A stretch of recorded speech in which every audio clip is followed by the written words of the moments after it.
And then following that, Andy, you want to lead introductions with you and your team? Adam, I'm going to throw it your way. Great. Hello, good afternoon. My name is Adam Amrine. I'm the Urban Planning Commissioner.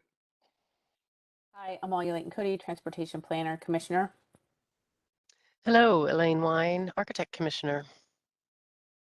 Good afternoon, Elizabeth Connor, Artist Commissioner. Hi, Erica Bush, Urban Design Commissioner. Hi, Jill Crary, At-Large Commissioner. Hi, Matt Alfs, Architect Commissioner. Hi, Molly Spitalnik, Get Engaged Commissioner and Urban Designer. Hi there, Pooja Shah, Engineer Commissioner.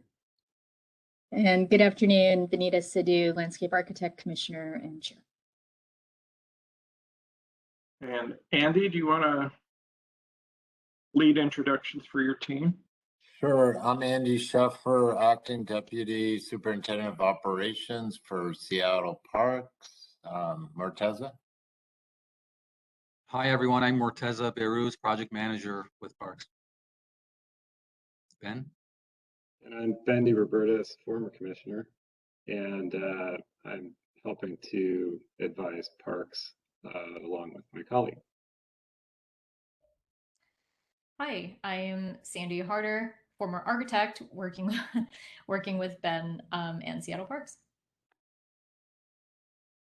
Ben, we kept the gauntlet that you established in your term as chair, so I just wanted to let you know we'll continue with that tradition.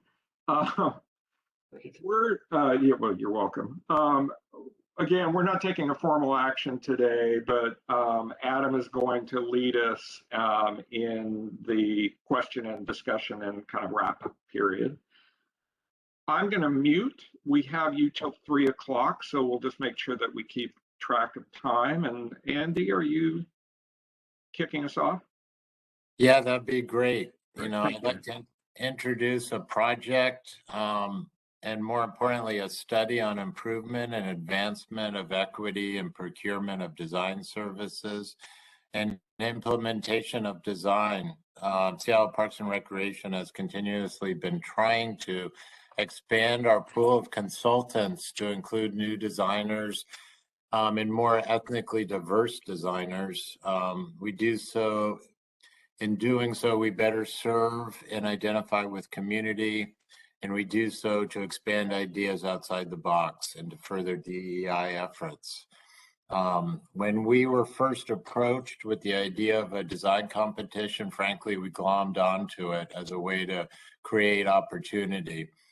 And we immediately grouped asset management projects into a single site to create a comprehensive project that could set the stage for a design competition.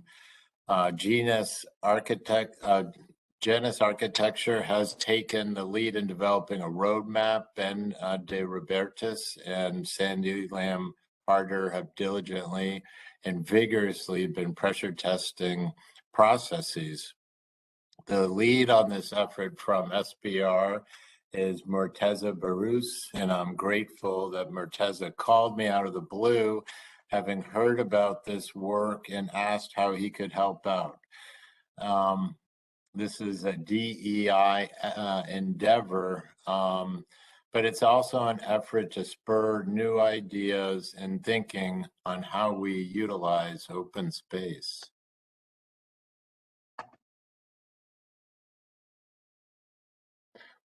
Morteza?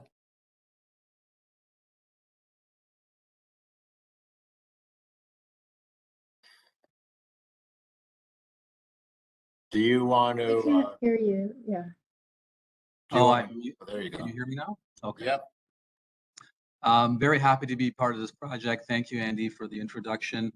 I don't want to take away any of Ben and Sandy's thunder here, but maybe just in a nutshell, we're trying to build a brand new estuary, in Ben's word, if I can use that, Ben, for voices from the community. So without any further ado, I'll pass it over to Ben and Sandy. Thank you.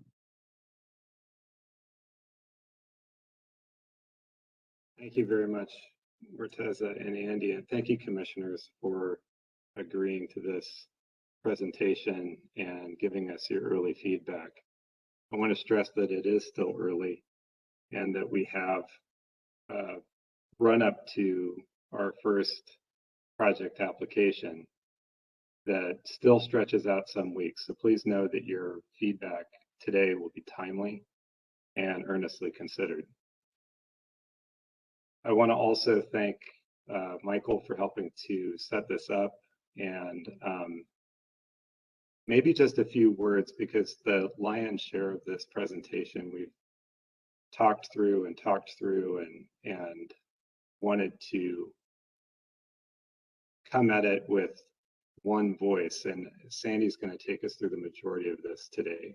But I wanted to say about the image that you're looking at, we sort of found our true north in the process, the project process that was established for the design and installation of the Vietnam War Memorial. This is an image from the winning entry to that competition. This was Maya Lin's pastel sketch, which she did when she was 21 years old and was a student at the time. And nothing about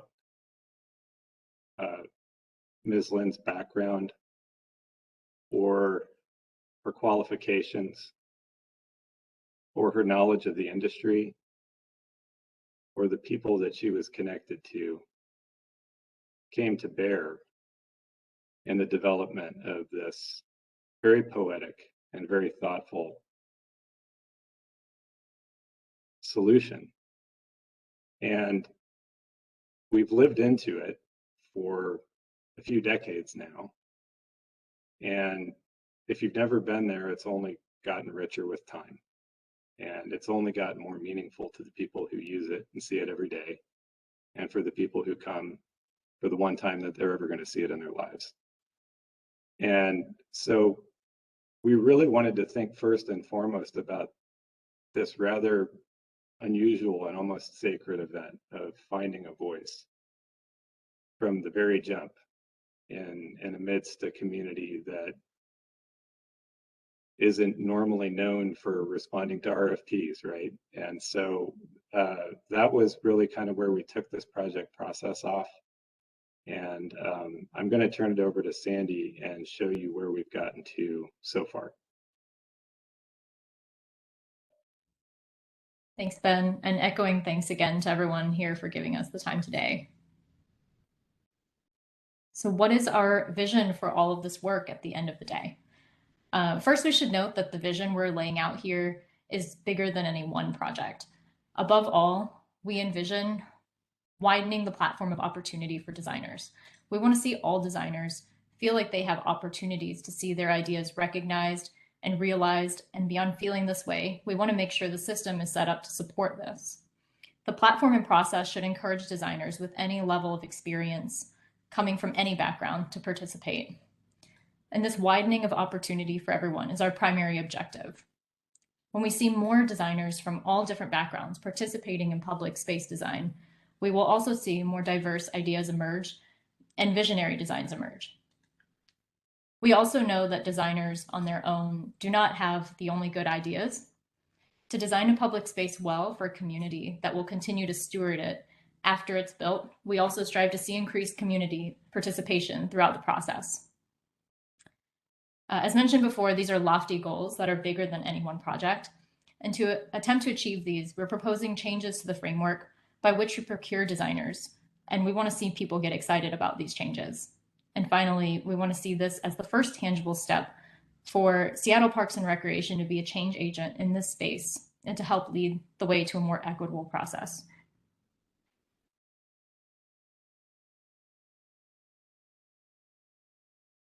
What are our known barriers to realizing this vision? We have the barriers identified on the left and examples of each on the right. Experience. Historically, to get awarded projects, designers need to have a significant portfolio and be established in order for someone to give them a chance.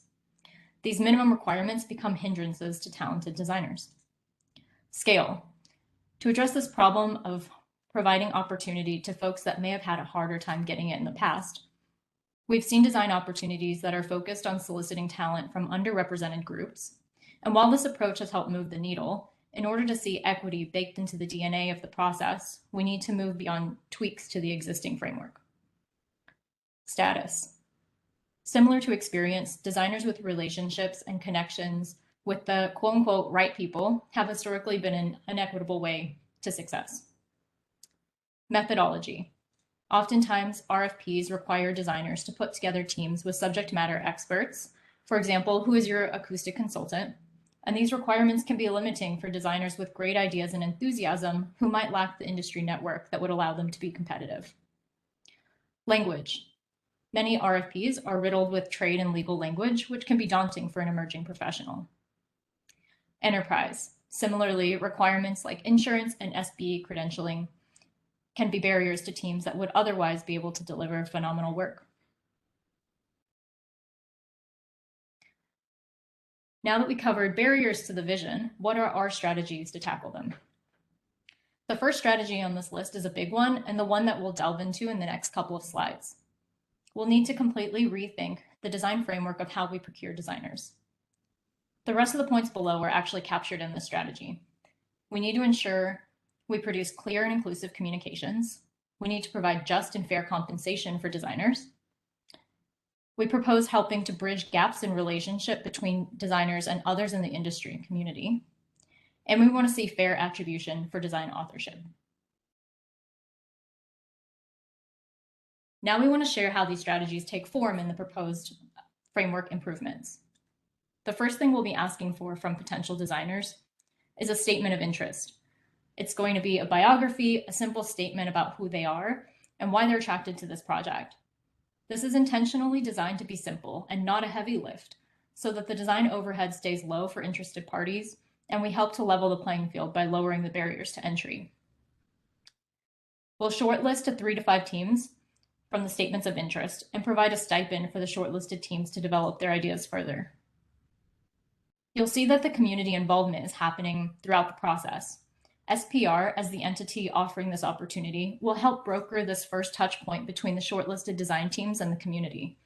This will be an opportunity for the community to express their needs and wants, and for the design teams to get feedback and insights as they embark on the development of their concepts. Once the design team is awarded, the next step will be for them to create schematic bridging docs. This step allows the designer to develop their vision and put it down on paper. When the docs are created, we'll package them into an RFP that will go out in search of an established partner firm that will help shore up the design team. The partner firm will be expected to hold to the designer's vision and come with a plan on how the designer will remain involved throughout the remainder of the project. We wanted to emphasize the importance of communications in this effort for the materials that will go out to potential designers, as well as the materials that will go out to the public. Language translations will be necessary for both types of materials, and we're going to use our resources to get information out in various forms, virtually and physically, so that the outreach isn't limited. Clear messaging is also critical for both. We're aiming to strip out the inessentials and focus on communicating with careful language and graphics in a way that is easily understood.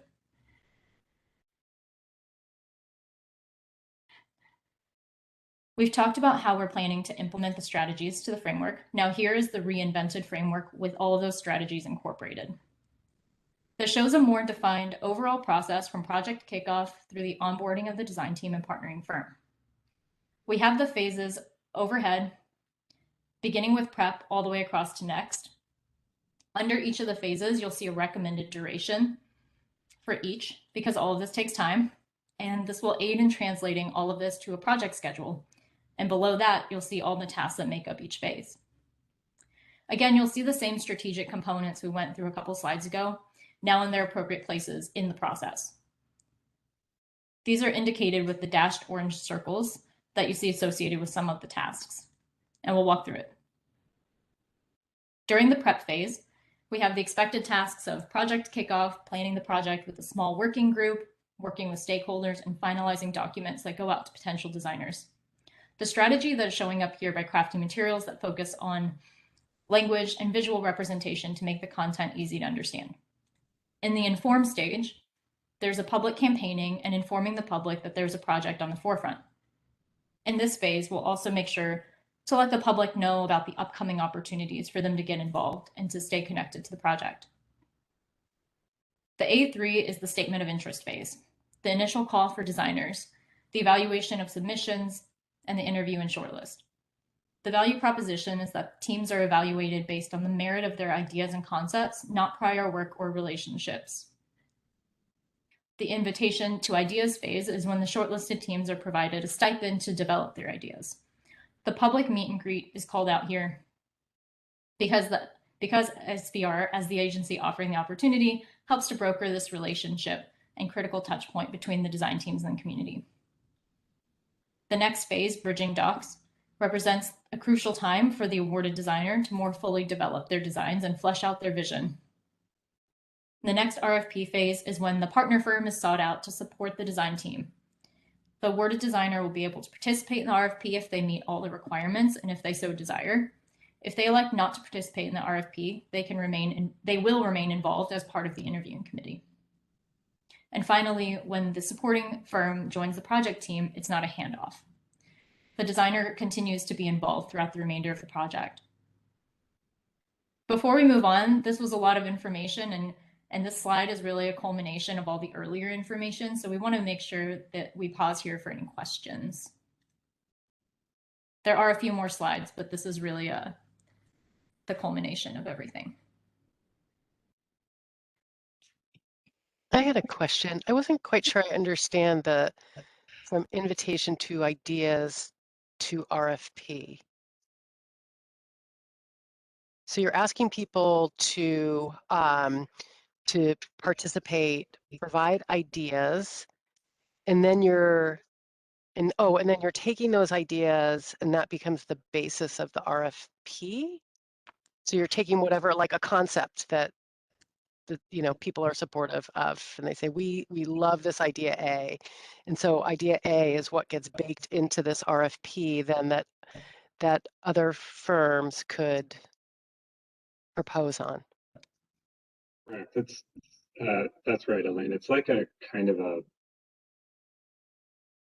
little bit more like a bridging document, but I think it's maybe a little bit more design focused than a standard bridging document. We're sort of calling this about a 50% SD level of completion.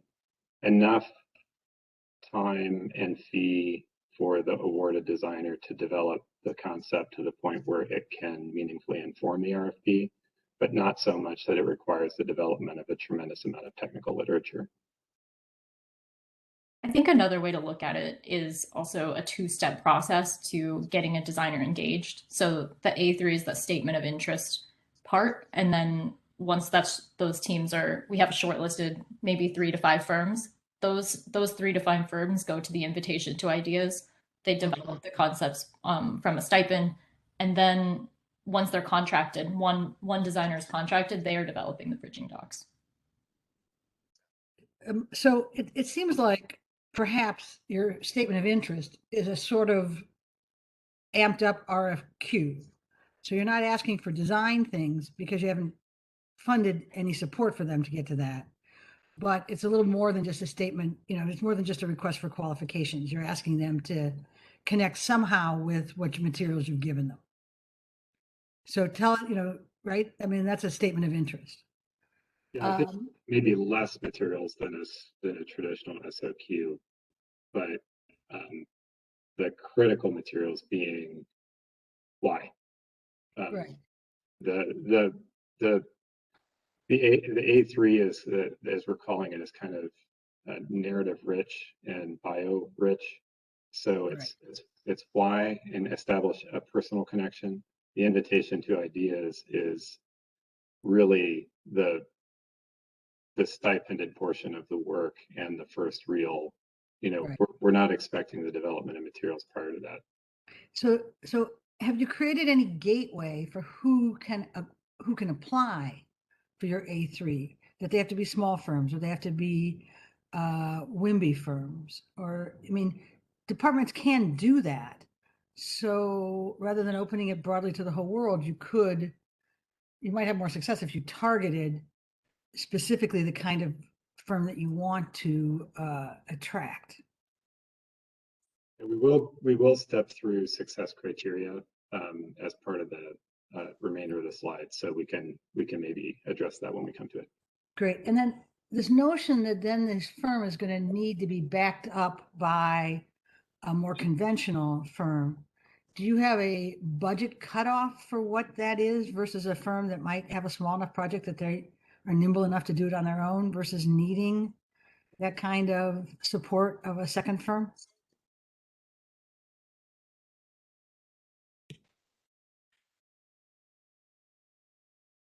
This is Andy Scheffer.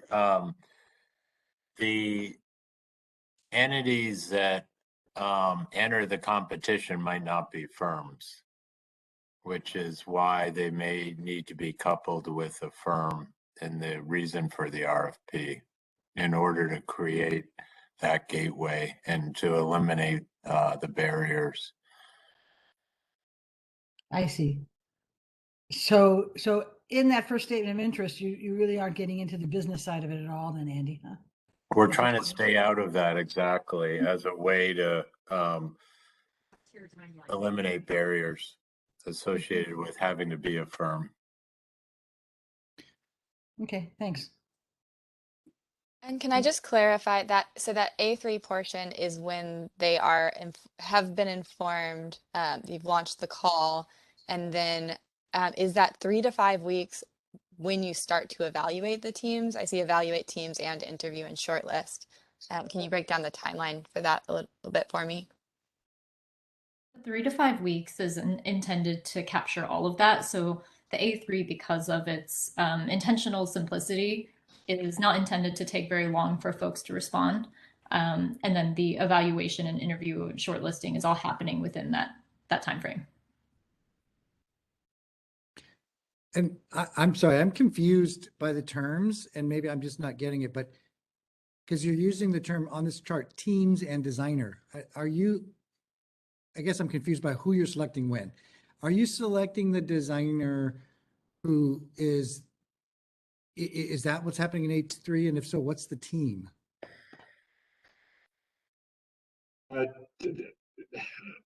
That's a great comment, Matt. And we've tended to use that term interchangeably with designer because we're not sure how many people will apply for this as individuals and how many people would apply as part of a team. Okay, so in the first portion in A3, you're selecting a team or an individual who, as you described at the beginning, is someone who may not have the, resources or the experience and then is it the RFP phase where you're selecting the professional firm to support them, the architecture firm, the landscape architecture firm, the civil engineering firm, et cetera? Is that, okay, that's not clear yet, at least to me. Correct. Okay. Can I ask Can a you related clarify? question? Can I ask a related question? What does A3 mean? Piece of paper. Piece of paper? Okay, the size. Got it. And also, what's your selection process? Say you get 1,000 people. How will you accomplish everything that's under A3? Sandy, do you want to maybe describe the components of the framework that are not public facing just briefly so that we can answer that question? Yes, we are working on our evaluation criteria. I'm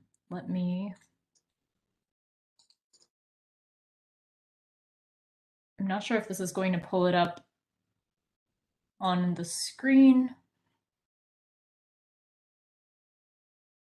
I think it is showing on the screen. Yep. So this is still in progress. All of this is in progress, like Ben mentioned earlier.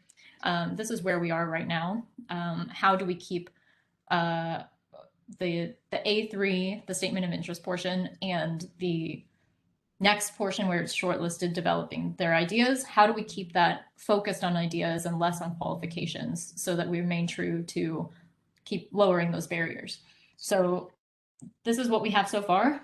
So in part one, when we're evaluating the statements of interest, our working criteria is, does this provide a significant opportunity to the entrant? Are they demonstrating creativity in concept and or approach?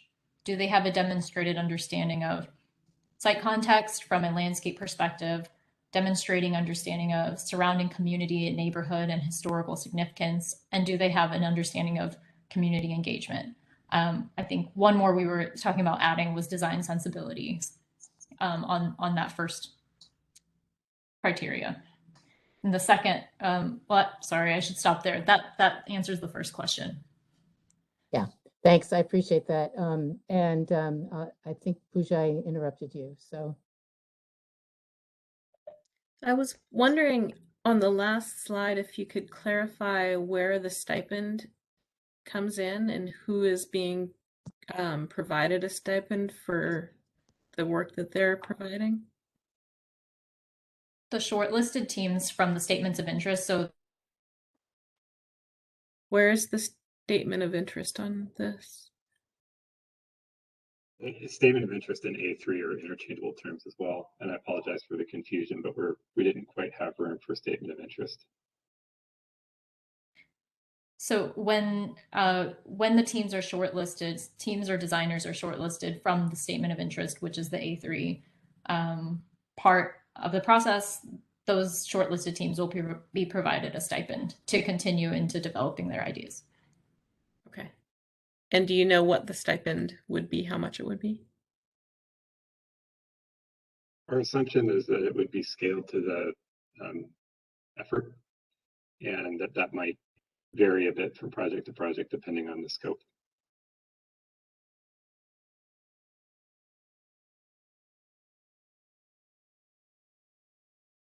Eric, I see you also have your hand up. I think maybe we should, just in the interest of time, Erica, if you want to go quick, and then we can keep moving through the rest of the presentation.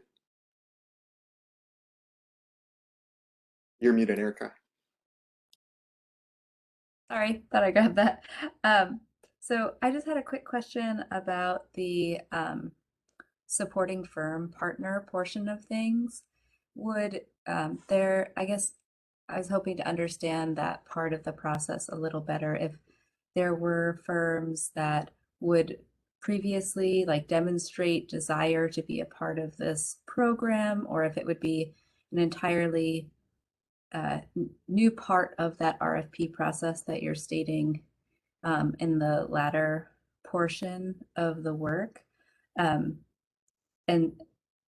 sort of if you've talked to done outreach with firms to see are they open and excited about that relationship? We have done some limited outreach to firms, and I would not say that it's been systemic. It's been more anecdotal. I would also note, though, that the federal process relies upon this bridging technique, and we've had no shortage of interest in any of the waterfront projects. This is an area where our consulting with Brewery Yampolsky and Office of the Waterfront has been extremely valuable for the team, because we've gotten a little bit of a catch-up lesson on the procurement framework used by ARTS and also Office of the Waterfront.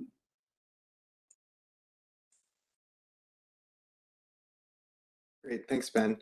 Elizabeth, if it's okay with you, I'd suggest maybe we can hold off for the second round of questions to the deliberations. I also noticed there are members of the public attending, and wanted to open it up if members of the public had any questions at this point as well. There will be a question phase at the end of the presentation as well.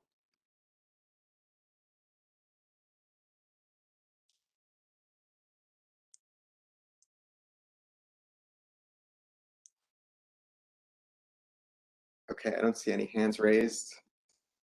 If you that have was questions, an accidental one on my part. Sorry. okay. Should we continue on? Please. Okay. Thank you all. Those were really good questions. I'm sure there will be more. Moving on to engagement milestones. This is a high-level diagram of our milestones. We've gone through the learning phase where we gathered information about the existing process. We are now in design iteration phase where we're sharing this work in progress with stakeholders so we can iterate and improve. The next step is to document the framework plan and then implement it for the Dr. Jose Rizal project. Once the project is complete, we will diagnose and improve. And possibly the most important part of this diagram is the arc above, which represents the fact that this is not an end-all be-all project. In order to achieve the ambitious goals that we set out earlier, SPR is committed to a process of continuous improvement. A lot of parties are involved in this project. We've highlighted the groups that are here at this meeting in blue. You'll see that we're all connected and we keep community stakeholders at the center of all that we do. The orange check mark next to a few bubbles shows our current thinking around from which groups we need to include in the selection committee, as these are individuals who are in the business of representing broader interests. Where are we in the outreach? We started with the group at the base of this diagram, which is the SPR working group who's driving this project forward. We included subject matter experts to better understand the current state of procurement. We are now at public process stakeholders, sharing with a wider audience that will help us stay accountable to things we may have missed or should consider further. And right around the corner is sharing out with the community and finally launching this opportunity to designers. How will we measure success? If we are successful, we will see increased participation. We'll see more respondents than a typical RFP. This will mean that people feel they have a real chance at the opportunity. We will see more community members show up and provide comments. This will mean that people feel like they're really going to be heard. With an increase in participation overall, we will see more diverse respondents. Over time, we'll see more design startups, more people who have been given the opportunity to succeed. This will be an indication that designers feel there are opportunities out there and it's safe to be bold and it's appropriate to be excited. We'll get comfortable with failure. If we aren't failing at times, then we aren't being bold enough. We know we aren't going to get it all right on the first try, but we hope to get some. We'll have an honest evaluation about whether we identified the right barriers, whether we implemented the right strategies to tackle them, and hopefully have more insights than we do now.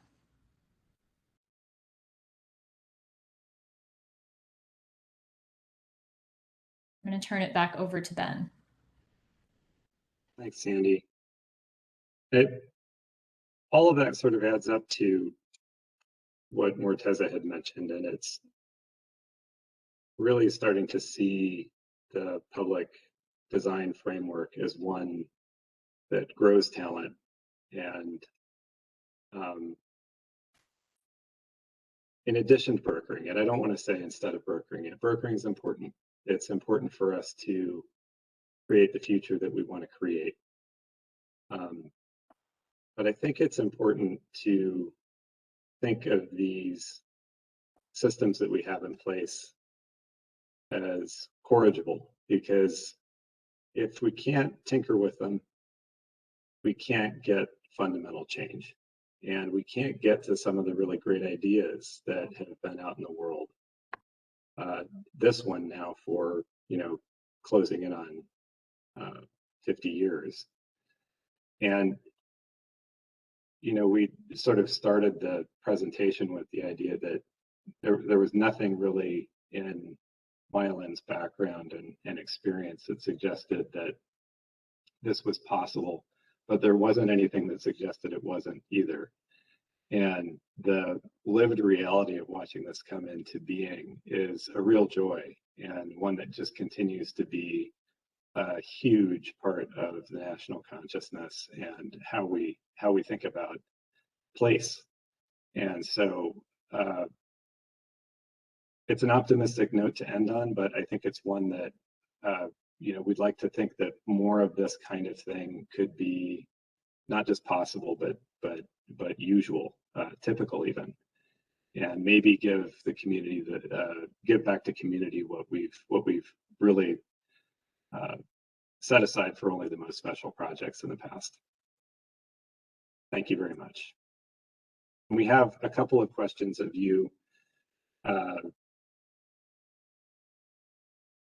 One part of it, I think, is to, you've asked some clarifying questions sort of along the way, but we'd really like to understand what advice you'd like to give us, what advice you'd like to give parks, and how you'd like to stay involved. Would you like to see further drafts of this, further iteration? Would you like us to come back and talk about how this first pass with Dr. Jose Rizal went? All of these things are possibilities, and really the floor is yours to give us your wisdom.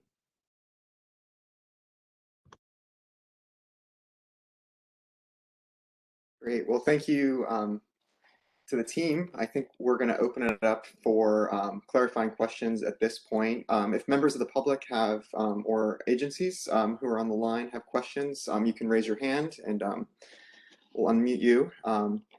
But I think in our order, Pooja, you are up first. Before we, just a second, Pooja, sorry, just a second. We've got 50 minutes left. I think we got plenty of time. You know my job is to watch the clock, so I just want to make sure that I put that out there. So I will mute and throw it back to you, Pooja. Thank you. I think in terms of how the commissioners would be involved, we do have collectively a lot of experience in responding to RFQs and RFPs. So I think it would be worth having us look at the Jose Rizal documents before they're made public.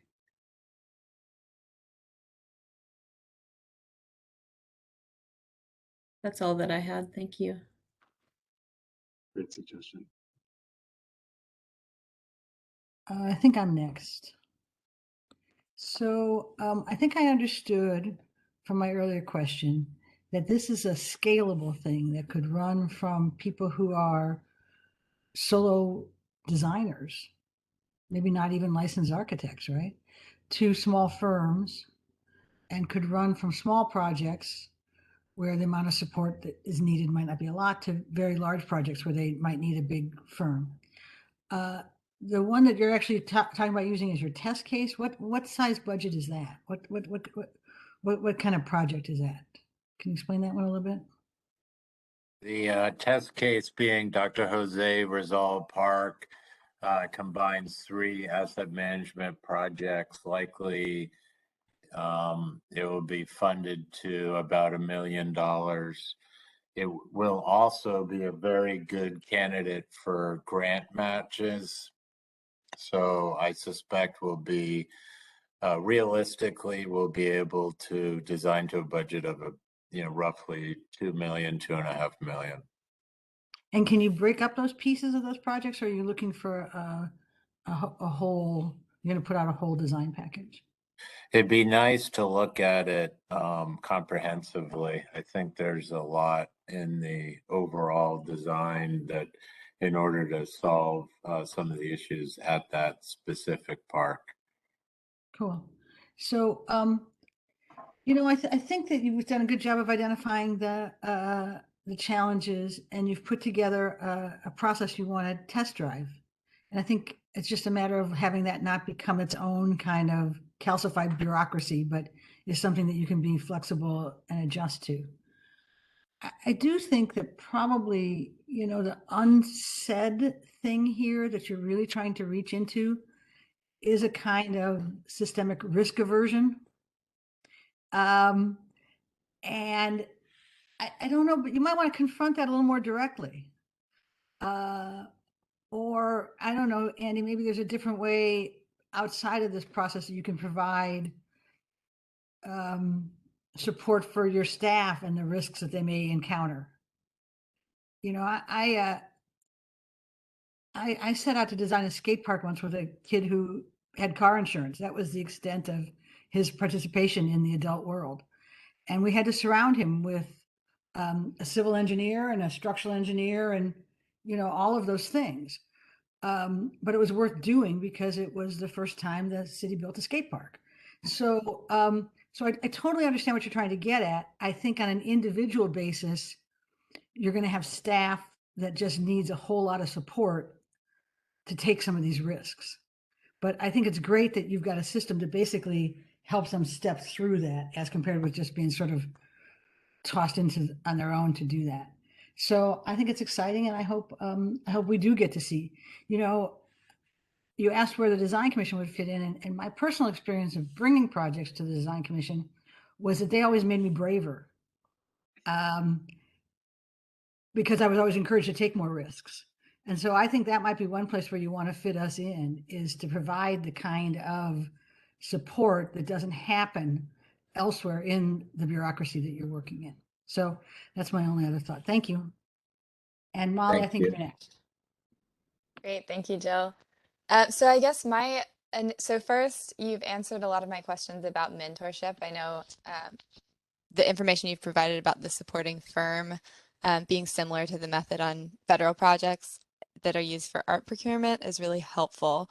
And then similarly to what Pooja mentioned, I think it could be really helpful during that RFP process for us to be involved in the conversation about essentially what level of support will be necessary from the supporting firms. I know I've definitely personally ended up in situations where the amount of our design services that are oriented to kind of the support and mentorship of artists ends up expanding well beyond itself and borrowing from other portions of our scope. And so really being clear about what the artists or designers or whomever has submitted, what their experience has been, so that we can really be sure that the RFP is creating the level of support that they need to kind of thrive in those situations would be great. So giving input on that as the design commission could be really useful.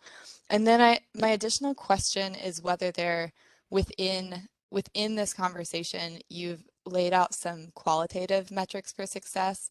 I'm curious if there's been consideration of including some quantitative methods of goals for success. And I'm curious as well if being explicit about kind of BIPOC firm involvement as a success metric, I'm curious if that was considered.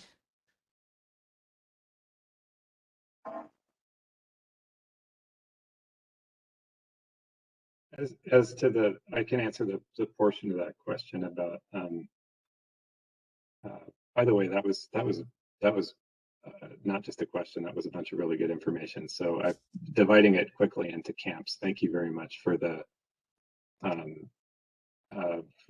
clarification, for the offer of review. And now onto your question. The question of qualitative versus quantitative, we very much anticipate and actually have talked in-house about needing to think about the life cycle of this project from a couple of different standpoints. One is that Dr. Jose Rizal won't be the only project. And some kind of, formalized survey process probably needs to be a part of triaging and understanding what was successful and what needs to be improved. I think working transparently around data like that could be an immense help to Andy and Parks in marching forward, because it gets to the other part of the issue that we do need to be responsive to, which is how does this continue its journey with other people at the helm and things changing? Because a framework is only a framework for so long. It's sort of like the metaphor we were using in-house the other day is it's the ship of Thebes. It's this, it's the ship that you're going to replace every piece of by the time it gets to its new location, technically a different ship, but it's still somehow afloat. And so I think this really needs to be codified as we go forward. And I think these triaging periods that we're talking about, one, to understand what firms need in order to be successfully attached to design through execution, and then the triaging period of, what was effective, how did the partnering work out, what was our rate of participation, what was our grab from the various communities that we're trying to get participation from. That all needs to be a part of this, and I think is a part of the framework that still needs to be designed. Great, thank you. Matt, it's to you.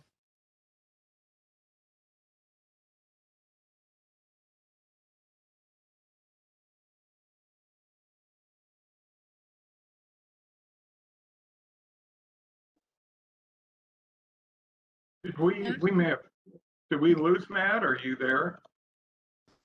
Sorry, I'm here. I was Okay. talking on mute. No We're problem. just doing, just to confirm, we're doing questions right now and not. Yes. Okay, great. So I guess my one question I have is about the test case project that's coming up. What's the program for that project, or is there one? It seems to be, the reason I'm asking is that it seems to me there has to be a scope that would work for an artist, a designer who's can bring some innovative ideas, as opposed to accessible bathroom remodel. Right? So what's the scope, or what's the scope of the program of this test project at Jose Rizal Park? That's my question. The scope includes renovation of a picnic shelter, comfort station, play area, and solving an erosion problem in the park at the top of the hillside. Okay. Is that a good test case for this? Because that sounds kind of, other than the picnic shelter and the play area, some of that sounds kind of engineering based. I think that the structures in the play area are the predominant features, and it includes all the major ingredients of a park. Okay. I mean, maybe a play area isn't warranted at this site. Maybe, a designer will entertain other recreational uses that are more appropriate to that community. And I think how we phrase the scope will be super important. We want to invite other ideas to expand, and hope that they'll expand on the scope as well. Okay, that was my question. I'll pass it to Amalia. Thank you. Hi, but I want to preface my questions to say I think this is really awesome, and I think many other departments are doing a similar approach. So that leads into my first question is, are you, I know that like SDOT with public spaces has had some work around this. DON certainly has cases. How are you coordinating with other departments that are trying to do similar efforts to find commonalities, or maybe one portal for people to express interest in being involved in city-led projects? And it's okay if the answer is no. I'm just curious. Yeah, so we have a working group that includes representatives from other departments who have helped considerably kind of formulate our approach, and in our regular collaboration with other departments, we're constantly talking about how this is evolving and heeding to their suggestions for sure. Could you go back to, thank you. Could you go back to the part that shows all of the people, like there was like a bubble. Yeah, thanks. Is there a reason that SDCI and SDART aren't involved, at least as like a peripheral offshoot of the city department piece, or? Yeah, I mean, there will be permitting, and there will be interface with SDOT likely. So that's a good point. Yeah, this is not intended to be comprehensive. Thank you. And then two more questions. One, could you go back to the timeline piece? So Is this the one, Amelia? yes, thank you very much. So this duration of 23 to 37 weeks, is that just through RFP? And so that like next through a remainder could be a variable timeline, correct? So has there been thought or feedback about, I mean, you're asking people to really commit multiple years to this process, right? To, in theory, see their vision. And I think, I was just wondering how that has been discussed, or if that next through remainder has attempted to be quantified.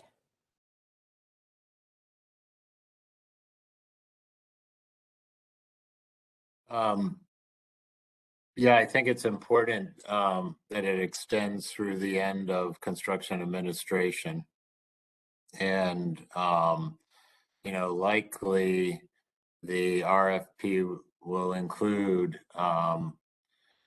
the responsibility of the awarded firm to compensate subcontract with the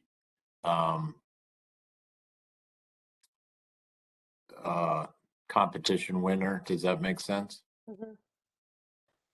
Okay, so this is my final question. Like I'm building up to this. So if on the barriers page, and you don't have to go to that if you don't want to, but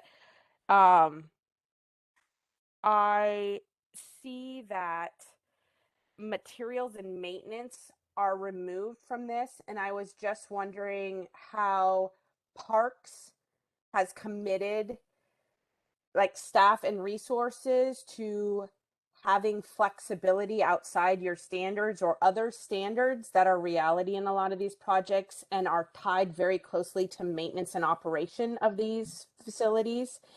And so when I say park support, it's like how is parks staff going to explain parks process, ProView, ProTech, all those things that somebody might need to be involved in? Those are really specific.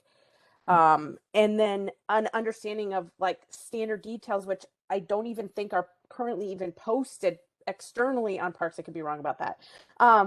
That just even if someone was interested, like, in having some information available about the realities really of designing a public space, and there's a whole set aside of like, are those applicable and appropriate? So if you could just talk about, do you feel like you have support from Parks leadership and Parks as a whole to fund and staff this endeavor as well, to help remove some of those realistic barriers from the really beginning of your timeline all the way through construction admin? Yeah, I mean, I really don't see that as a problem. We're constantly working with artists on our projects who push the envelope on materials. There's not a standard for artwork. If there are, and we're, associated with just sheer sustainability, materials are constantly changing. We're constantly trying to push the envelope on our thinking. So, and it's associated with the design, the front end design competition. I don't necessarily think our standard details are necessarily applicable. They're very, we're talking about valves and, they're not going to get to that level of detail at that phase. It's going to be more in the construction documentation phase. So I don't really see that as a barrier. I think it's important for Parks and the ProView process to learn through this. I think this will actually help reviewers think outside the box. I mean, to your point, I do understand where you're going with that comment. And to your point, I think it will be helpful to our internal processes to have something come through that's really pushing their thinking, the thinking of the reviewers.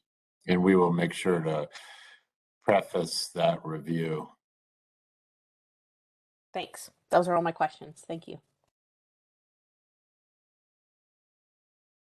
I thank you guys so much. I'm really excited to see you thinking through this. I think it's really wonderful and will open up a lot of opportunities that are very much needed.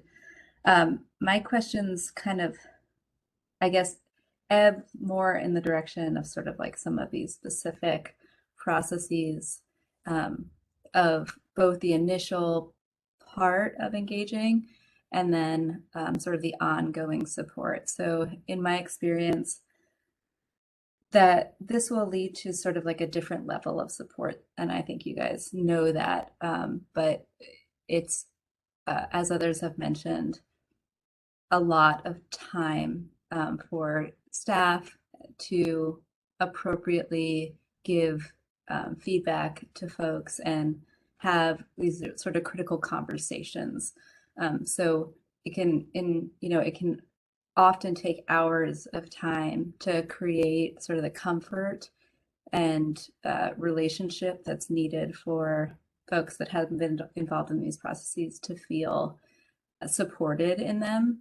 And so I guess in order to achieve that, one of the things about the shortlisting and then, you know, bridging docs, that's sort of like once and a partner is identified, that if these are up and coming or designers and artists, they don't have sort of the capacity to work without that initial funding. And so I was curious if you had thought about the timing of how funding was allocated to them. And it sounds kind of minute, but often these are folks that have zero overhead capacity, so they need to be funded immediately before starting work. So it sort of changes how you do reimbursement for their services, if that makes sense. Where you have to, there's, I guess, a greater level of trust that would be needed. So that was one of my questions.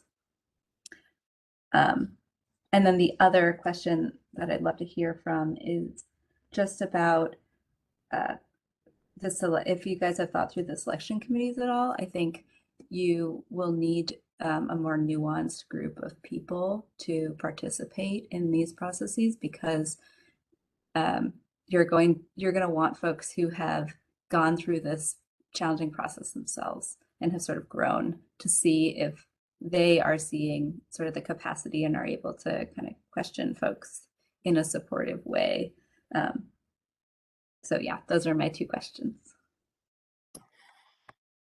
From the payment standpoint, we have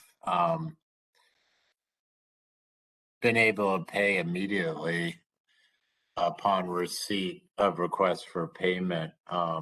In fact, over the last 6 months, I've had several consultants come by and pick up a check. So we've made great strides from that aspect. And I'm sure Ben has input on the selection committee, but I think we really got to push the envelope. In fact, it might even be good not to involve anybody in the city, and have the selection committee be of like minds from a design, creative standpoint, and from community. In fact, yeah. So those were my thoughts. I confess that I did ask Michael offline earlier if this is being recorded, and it is. So I'm going to be very careful with my answer about selection. I've had something teed up that I think would delight and entertain you all, to do with design cabals and fascination with Black Cape designers, but I'll skip that for another time when we have a drink in front of us. But I think in terms of the design and selection, you're right on the money, Erica. One of the things that I got to do as a commissioner that I thought was kind of a curse, but turned out to be a blessing, was sitting with PAC while Ruri was running it. And you notice immediately just the difference in the character of the projects, the difference in the background and passion of the people who were getting engaged in those projects, and the really thin line that you, I think, described really eloquently between success and failure for those projects and those people. And I think that that's something that we need to take really careful note of, and think about this less as a selection pool and think of it in a more curated fashion. We'll get the best projects, not just because of the best designers, but because of the best listeners. And this is really an art that needs to raise to the level of design in order for us to get where we want to go. Thank you, guys.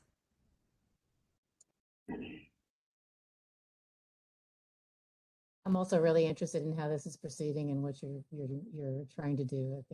I think it's complex. I have you've used the word artists and designers and just in conversation about this, and so maybe I missed it, but are you defining designer, or are you leaving it just as a word that anyone can settle into, who decides to respond to your request for interest? Yeah, I think that's a very good question. And you know, one of the goals that we set for ourselves in doing this was, you know, do the process in as inclusive a way as we can, in addition to having the result be inclusive, right? And you know, you can see our literature is already littered with our own mistakes. There's a bunch of trade language, there's a bunch of terms that only a couple of people understand. I think the question that you're asking, probably the right answer is person, more so than designer or artist or anything else. I think we're just looking for a person first, and the talents that they bring and the vision that they have. So much of this process that we've been talking about is just trying to get the noise out of the signal so that we can hear the idea. And you guys have responded to RFPs. I've responded to dozens. And I can't believe how little bandwidth there is in a standard RFP to talk about an idea. Sometimes there's none.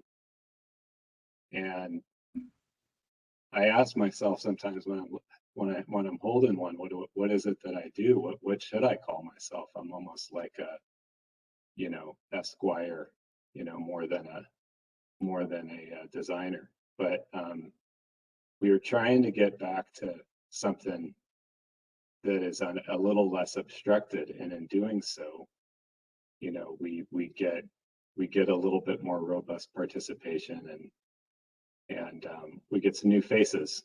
And we've tried to be, you know, I realize I didn't answer directly the question on the success criteria as far as DEI is concerned. DEI for us is a way to get there, more than a destination in itself. It has to be seen in the results, but it's so much more essentially a part of the process, because this barrier removal thing comes directly from the ideas around DEI. It's to recognize them, to thoughtfully, as thoughtfully as you can, remove them, knowing full well, just like Jill had said earlier, you make your own incrustations and your own new mistakes. And so it's just it's got to be comprised out of a willingness to come back and fix those errors. You know, just like we got to go back and call an A3 a letter instead of calling it an A3. You know,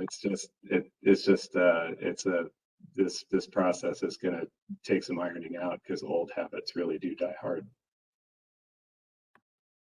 A bit related to that, you did use the selection of Maya Lin as an example, and unless I'm mistaken, that was a blind selection, completely blind.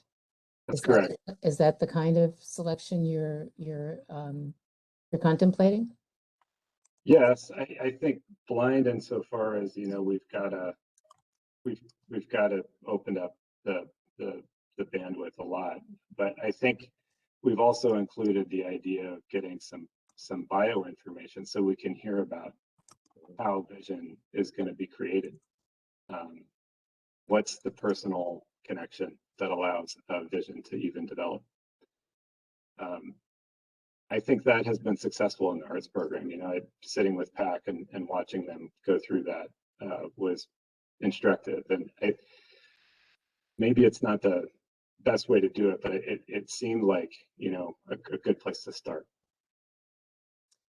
I think there is some science behind blind selections and blind competitions that I'll send some information about that, because there's a pretty good track record with actually having diverse participation. I'm aware of the Catherine Boykin's paper from University of London, and that is absolutely needs to be considered as top drawer reading for this kind of work. So for those of you that aren't aware I think it's Catherine. I don't have my bibliography with me. Don't trust that. I will come back with a better reference in a moment. But at any rate, had looked at anonymous and name-stricken submissions of original research for publication in the UK, and the number of successful female applicants prior to the name-striking exercise was hovering around 40%, and after it went up 80%. So it has a huge impact on success, and we need to look at it. So I think that also relates to some of the other commissioners have also suggested looking at other models rather than not using these words, but just reconnecting possibly with arts and the mayor's office and actually not having to reinvent all the details of this and just seeing how some recent processes have gone forward. Thanks. And I think it goes on to Vanita. Thanks a lot. Thanks, Elizabeth. There's been a lot of questions asked, so I think I fully understand where you are right now in this approach. I think I had come into this thinking that the goal would be to elevate people that had at least been studying landscape architecture, or trying to build their own firm within landscape architecture. And I say that perhaps out of bias, but because parks are the foundation of landscape architects, and we have very little that we lead as a design profession.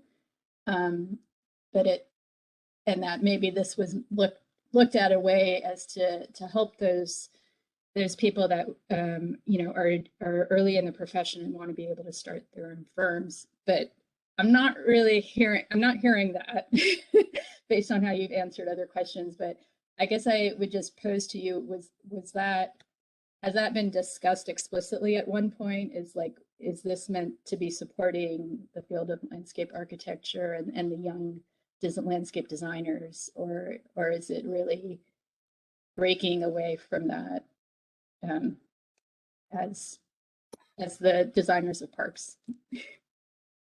I think it is. I think that is a big part of it. I don't think we want to exclude any other professions or people following another avenue, or that might come from other professions that might want to make a shift.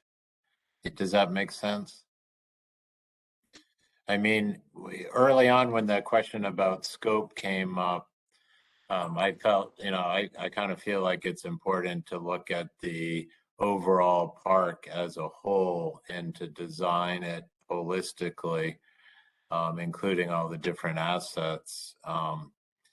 And that's kind of more of a site context. But I don't think we want to exclude any other professions. Does that make sense, Vanita? Yeah, it makes sense. And I could add my thoughts when we go through comments, though I think we've been kind of a little loose in our format today. And I, of course, have my own biases as being a landscape architect. But yeah.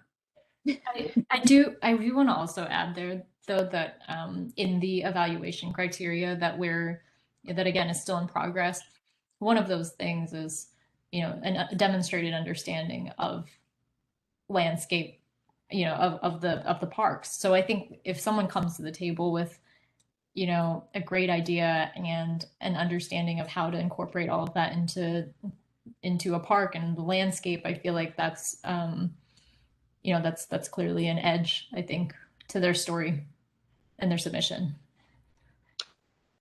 Vanita, since you brought it up, we have been kind of fluid with questions and comments, and we're about 15 minutes before we have a hard stop.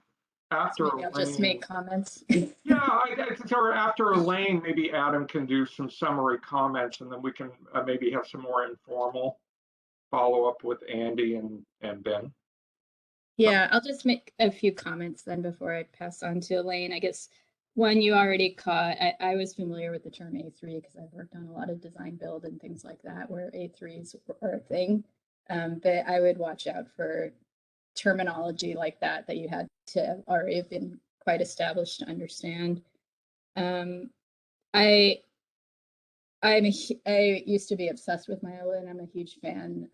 But one thing I would point out, it's remarkable that she got that commission because of her age and race and gender at that time. But at the same time, she was at Yale. Her father was a professor and a ceramist. I mean, she did not come without, some amount of privilege. I think she would have had success in other forms.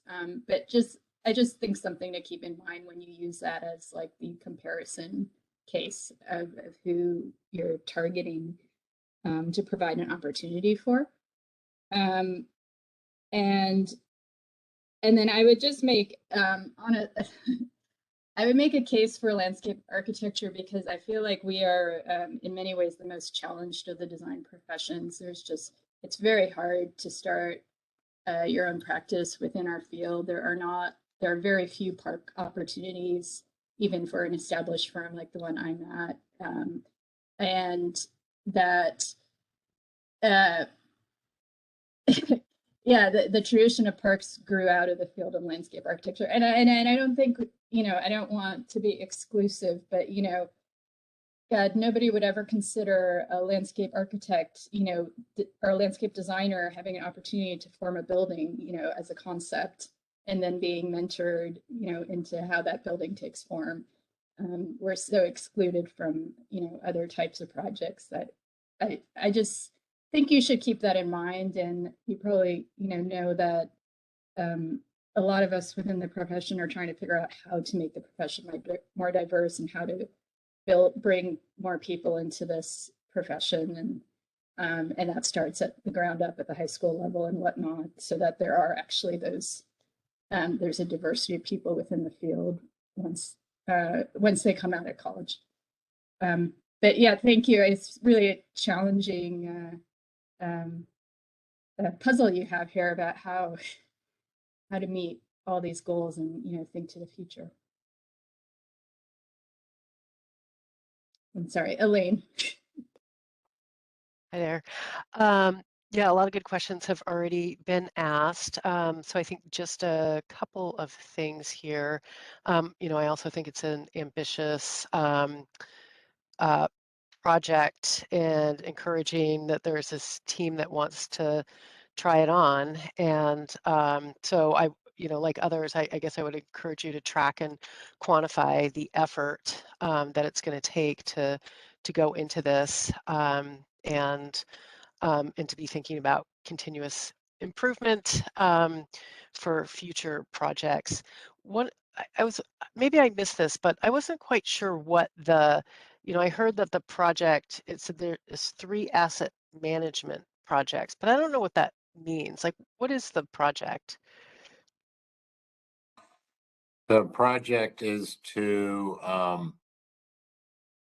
renovate the picnic shelter, restroom, play area at Dr. Jose Rizal Park and solve an erosion problem that's pretty minor, but that has considerable construction cost associated with it. Okay, And, so it's in addressing those elements, you have to address the overall site, I guess, if that makes sense. yeah, right. Yep. Access and circulation standpoint. Okay, great. Thank you for explaining that. And so I was also curious about, so you're doing this call for people to participate. As they're developing their ideas, are they being asked to do any outreach in the community? Like I started thinking that maybe this is, we're trying to bring diversity of thought into these projects, or, you know, and ideas. And so are we, if they're not kind of doing their own, if they're not being asked to do outreach to the community, maybe they're just sort of bringing one voice. We have to further develop the community engagement, but the thought was that all the contestants would present their ideas to community in one forum, in a hybrid type of forum in the community. Okay, so that there would be a community engagement process before it moves to the RFP stage? Correct. Yeah, okay. Great. I think those are all of my questions. I mean, it seems to me, you know, sort of doing this test case on a smaller project of this scale seems to make sense, and I'd be very interested in reporting back along the way to understand how it's going. So thank you. Great, thanks, Elaine. And thanks again to the team. I think this is a really radical idea, and I have 30 minutes of questions that I'd like to ask of you. And I really want to go deep, but I notice we have 9 minutes left. And so, Vanita, we can do a little public sausage making here. I think it would be good to open up if we have any questions or clarifying comments from the public and from agencies, and then maybe we can do just a very quick round of high-level comments for anyone on the commission who has them. Or what do you think, Vanita, for our remaining time? It looks like we have 2 attendees. I mean, actually, the time for them to give comment would have been before, but we can loop back to see if Rory, I see you're on the call. If there's anything you wanted to ask or comment on. Michael, we haven't had anyone from the public raise their hand, have we? No, and I have a feeling that the members of the public who are, yeah, we're down to Rory and a call-in user. No one has raised their hand, so I think we're probably fine. And again, anyone who's attending and has follow-up questions, you can contact Seattle Design Commission staff, and we're happy to help. Great. Okay, well, since I haven't asked questions, I'll maybe start with just a quick comment. One thing that I noticed, I think when Jill was speaking, that really popped up in my mind is that it seems like the framework as you presented it has some really interesting points, but the thing that I'm kind of stuck on, and you may have explained this, but it seems like you may get teams who are or individuals who are very qualified, and this RFP process at the 50% may not be necessary. Maybe they don't need mentoring. And I think, but what Jill was mentioning is it seems like you may get people who need mentoring before the 50% bridging documents. And so as you move forward, I guess I would encourage you to continue to consider how this can be flexible to meet these kind of really diverse applicants that you're bringing on. With that, I will ask if anyone else has any kind of closing comments.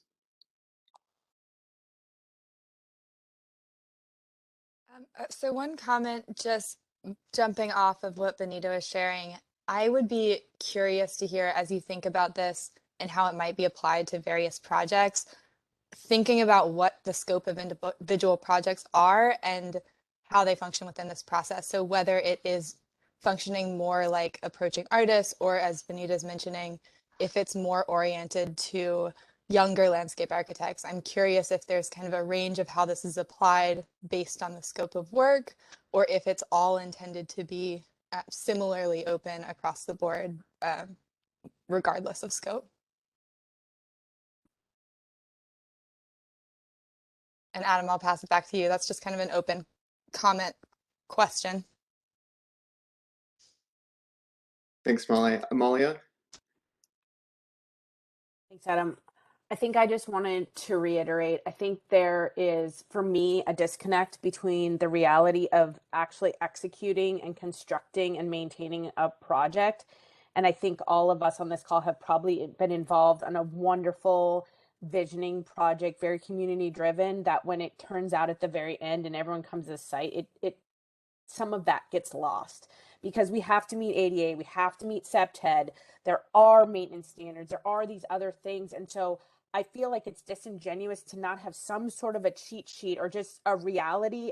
I understand you don't want to stop with that process, but I think it's disingenuous to build capacity for people that are interested in building a portfolio of public work to not understand the nuances of some of those things. And I know there's barriers and other things we have to break down, but I feel like to level the playing field, people have to know what ADA is and what some kind of basic design or they can be called whatever considerations.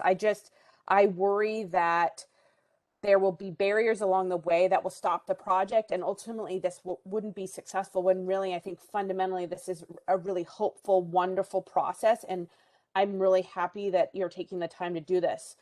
And so I really agree the scale of this is, India here, like erosion and a comfort station, and I'm like, have projects that I've worked on that have those things are so tricky and so nuanced that I just wonder if we could start with something that was just a different scale or had fewer elements, or if you could carve out a portion of that where stormwater maybe wasn't a challenge, or mechanical MEP wasn't really needed to be involved. And maybe if it doesn't have to be involved for this, then that's great, but make that very clear that those things are kind of off the table. So that's just I just wouldn't want this first one to not go well and to not have the excitement about this going forward. I think this could really be a template for other organizations and departments in the city. Thanks, Amalia. Erica, go ahead. You're next, and you have 1 minute. Okay, 1 minute. I super agree and was going to state a number of the things that Amalia just did. So I can shorten my statement. I also thought it might make sense to break out the components of this project as maybe like just the play area or just the pavilion area that could be more conceptual and sort of creative in process, and leave some of the more technical components to things where if things went wrong, it was more problematic and it just doesn't naturally lend itself to creativity in the same kind of way. And it gives you the opportunity to really focus in on that specific component as a way to mentor whoever might be brought into this process. And then the other thing is that I also wanted to bounce off of Anita's comments. I'm an urban designer, but I went through landscape architecture school. I still consider myself a landscape designer, and it is a very, very challenging field. And as someone who, I'm just going to say it, I probably fit into the exact parameters of what you're trying to sort of reach out to, like someone who's has their own, who's like young in the field and starting out and struggling through these things. And in some of the ways that you're confining this, I've been working with a lot of community members in trying to do the same thing. And I struggle with folks who they don't, there's a huge amount of information and learning that you need to bring into these projects that you don't really think about, like folks that have never facilitated a Zoom meeting, who don't have any concept of even reading an RFP or what it means to like when an engineer needs to be brought into a project, or there's so many technical components. So I almost wonder if there's an additional layer of this where there's like a concept designer portion and then a landscape architect portion. Like there's some way to bridge all that truly is encompassed in the landscape architecture field, which is very nuanced. And the majority of folks who might have a brilliant ideas just have never experienced before. And I'll pass it on to whoever is next. Elizabeth. I'm going to agree with Pooja that I think we can be of service in looking at your written materials before they go out, because we do all have varied experience with that. The second thing is, I'm not sure how to do this, but it feels to me as though there needs to be very clear expectations of what you want to have in the ground, and also really clear description of how you want to affect this broad representation of participation, and then make sure your process supports both of those. Once again, I'm not sure how to do this, but I think those are tough things to bring together, not impossible, but if you can look at the details of your process and also consult with people who maybe have tried recently to do the same sort of thing, that may, help ease that, bringing those things together. Thanks. And Andy and team, since we're at time, and thanks, Adam, for kind of shepherding us through this.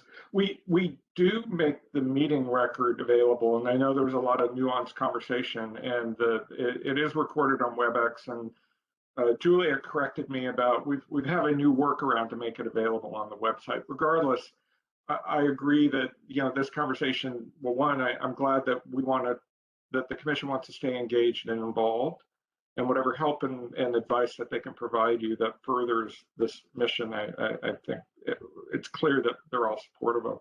Let's figure out the timing of, because we're not doing a formal action, and so there aren't minutes, but I think you've been tracking the conversation, and certainly this recording will also help you unpack some of the detail you heard today.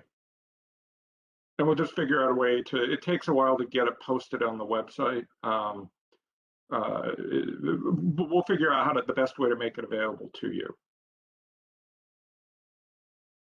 We're there in closing, since we're at 3, is there any other issues or items that we want to close with, Adam, or I think we may be through? Just two comments. What I heard is that I think the team really supports the kind of, and I think it is a radical vision. I think the team supports that, and it's very exciting, and we're really in favor of it. I think I think the summary of what I heard is that we just want to ensure that the theory of the vision achieves the outcomes that I think we're all excited about, and we want to stay involved to make sure that happens, as I know you do. So thank you. If I could just make one quick comment, I think if I'm understanding from Andy, and I understand a bit how the funding for projects works from parks, that his funding source is asset management funds, and of course that's tricky, right? Because those asset management funds are tied to a very specific thing, like every so many years we're going to upgrade this comfort station, every 25 years we're going to upgrade this play area, and I think that's it's a bit of a, it's got your hands tied, because you have to frame the project around where the funding's coming from. But maybe if I think as was suggested, if it's the initial ask is for conceptual ideas for the park, knowing that the funding is tied to specific things that will have to happen. But if it's like described, and I'm sure this is your intent, but a bit more a big picture poetically than erosion control and comfort station upgrades and things like that. But but thank you.